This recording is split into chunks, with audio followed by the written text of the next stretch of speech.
મિત્રો, આ Naranpura 132 foot ring road Ahmedabad, જે આ એસી ચોકડીથી લઈ અને આ રસ્તો સીધો આપણે હેલ્મેટ સર્કલ, જે અહીંયાની લોકોને કોર્પોરેટરોના ધારાસભ્યોના રાજકારણીઓના સરકારનો ઉપયોગ કરીને કઈ રીતે આ ઝૂંપડપટ્ટી પડાવી લેવી અને ત્યાં આગળ આજુબાજુ કોર્પોરેટરના કઈ રીતે આ બિલ્ડિંગોમાં ભાગીદાર બનવું, બિલ્ડરો જોડે ભાગીદાર બનવું, એ ધંધો. બાકી આ સમસ્યા વર્ષોથી નજર નથી આવતી, વર્ષોથી.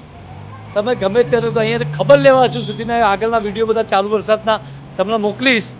અમદાવાદ શહેર, નારણપુરા, મેમનગર.